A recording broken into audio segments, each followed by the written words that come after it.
Hello there, and welcome to another video by Cathcart Creations. My name is Jackie, and I'm the artist behind Cathcart Creations, and today we are going to be exploring this beautiful, wonderful character that I've created for my current Dungeons Dragons campaign.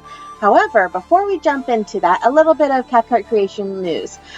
I know I haven't exactly been the most regular about posting videos and such, and just a little bit of a explanation for why that is. I have been working on a story writing project about my first D&D character, Guinevere Galanodel. If you want to hear a little bit of a sneak peek to her story, you can go to the video link up above in the tags.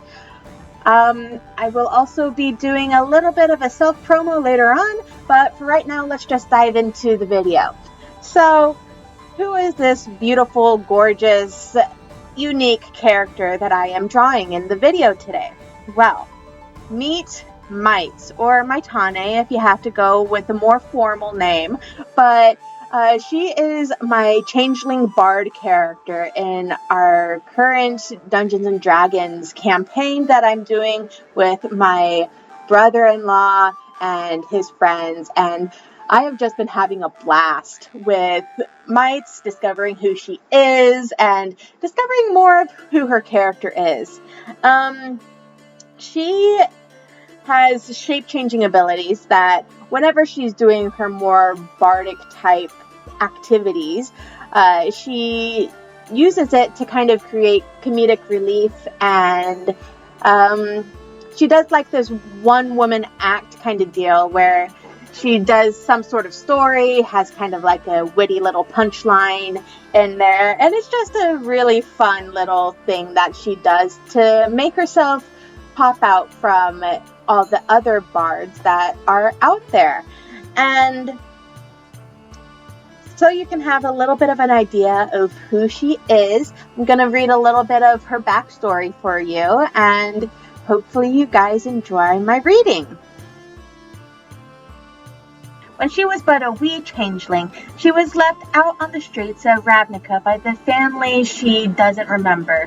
While wandering the streets, aimless and uncertain of the world around her, she was drawn towards the sound of laughter, a crowd surrounding a street performer singing hilarious folk songs. When the crowd departed and the street performer, Mirage, saw her staring, they decided to make the young changeling under their wing, so to speak. Tutored in the ways of comedy by her dear adopted parent Mirage, taught her everything she knows about being a thespian. Mirage was awed and loved the idea of having a changeling daughter and imagined all the wonderful acts they could do with one of such talents. Despite Mirage being open about Maits' changeling identity, not everyone they met on the streets were as understanding. She was often affronted by disapproving and distrusting people whenever they found out, but unless they openly confronted her, she would often let their opposition roll off her back. She loved the world of entertaining others, and she wants nothing but to be a friend to anyone who's accepting of her being who she wants to be, which could literally be anyone.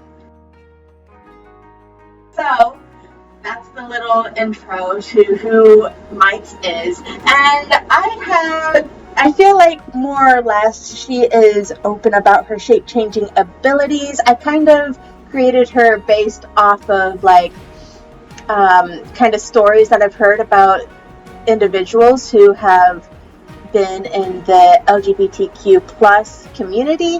I kind of consider myself an ally, and I just wanted to explore a possible storyline where she's already accepting of who she is and everything, but just trying to see what things could come about due to her wild and charismatic and really fun character. I've also kind of to figure out more of who she is. A while ago, I came up with some mantras of what she would say in opposition to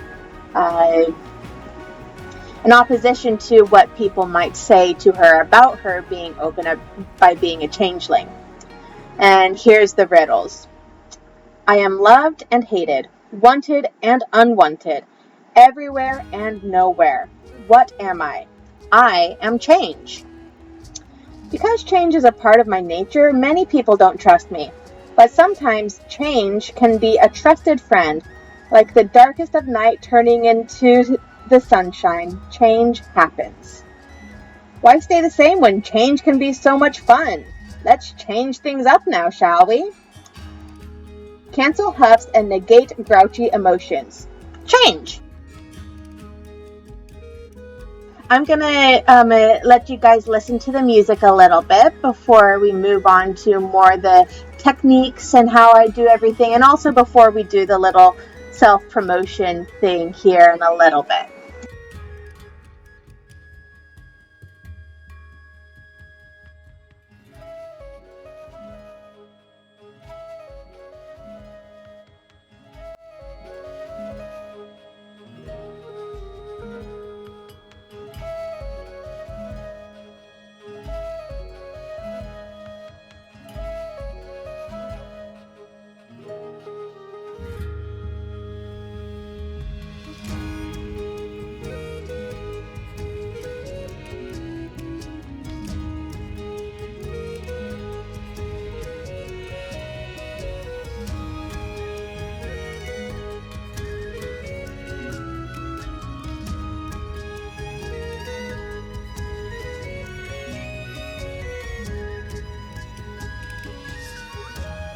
Now, before we move on to the technique talk, let's talk a little bit about my Redbubble store.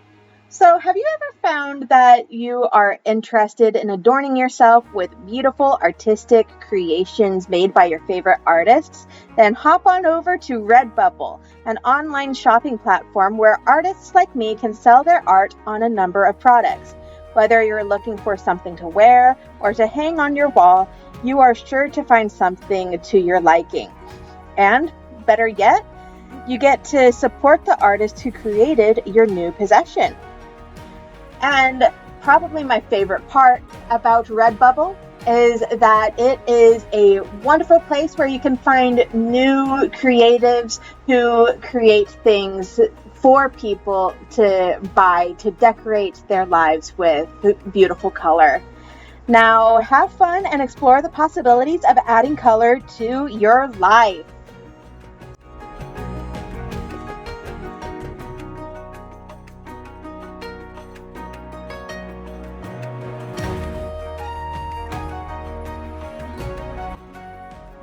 Okay, so gonna hop into technique talk and explain a little bit of what my struggles and favorite parts were, and maybe talk a little bit about the different ways that I made some textures in this creation. However, I do want to put in a little disclaimer here that it has been about 2 or 3 months since I completed this illustration of mites, so I might be a little rusty remembering what it was that I was doing when I recorded and made this creation.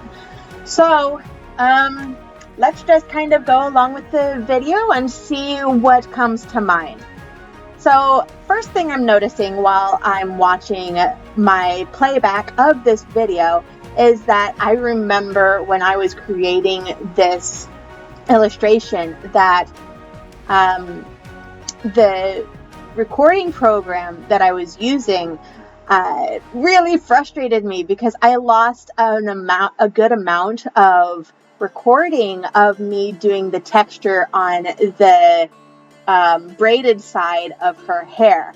And I was like, oh my gosh, why? I'm so mad. I'm just going to put this down because I'm too frustrated to work on it right now. But c'est la vie.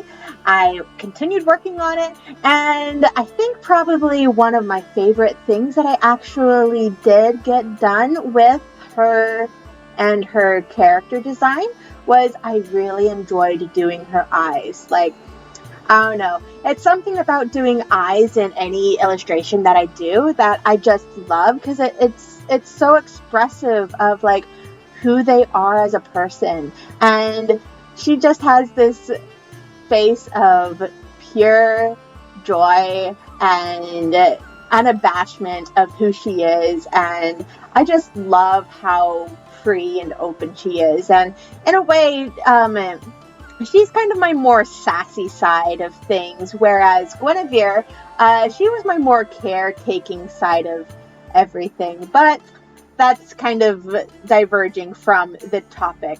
So I think I mentioned this in the video that I posted last, which was like 2 months ago, and I apologize about that.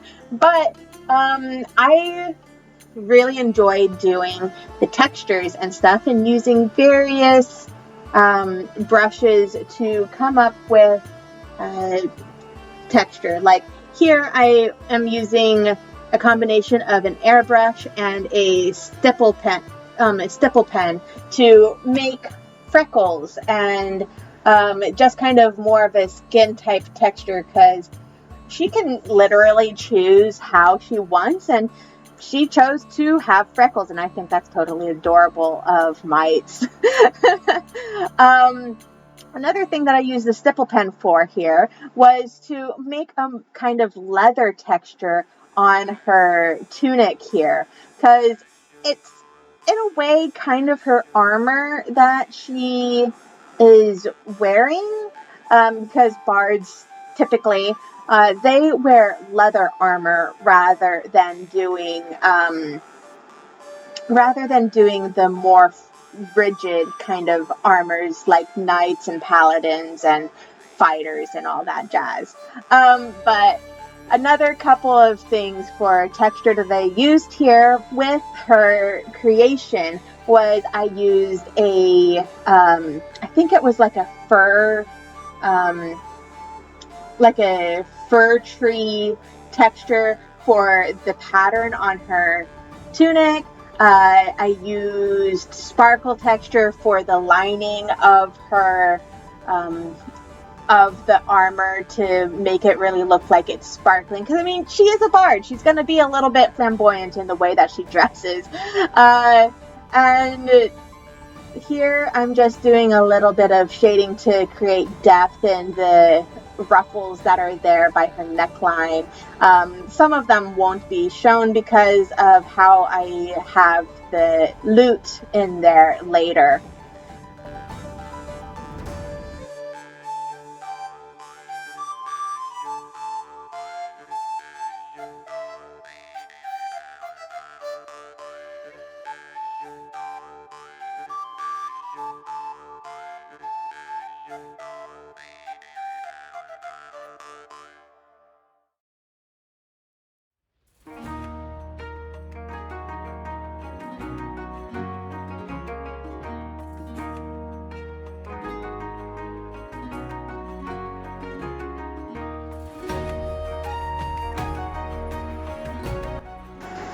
So I just wanted to jump in here at the tail end of the video here before I start doing like all the YouTube typicals and everything, just to talk a little bit about how I did the loot. So I used I think it was like a coarse brush to make the wood texture, and what's the name of that brush? I don't know. It was like a mandala making brush to make the inner part of the lute, and I think it just made her lute even more unique to who she is and how she is super creative and everything, because she also paints. Happy fact there, anyways. But yeah. Anyways, we are coming here to the end of the video. If you like this video, be sure to hit the like button, subscribe to the channel, and also be sure to share this with friends, family, co-workers, whoever on social media, because I think this is definitely something that can definitely cheer people up. I know we are just now getting out of a pandemic and everything, so it would be interesting to share kind of fun, loving stuff with each other. And thank you so much again for watching this video. I really enjoyed having you today. And now remember, stay inspired and create and have a wonderful day. Bye, everybody.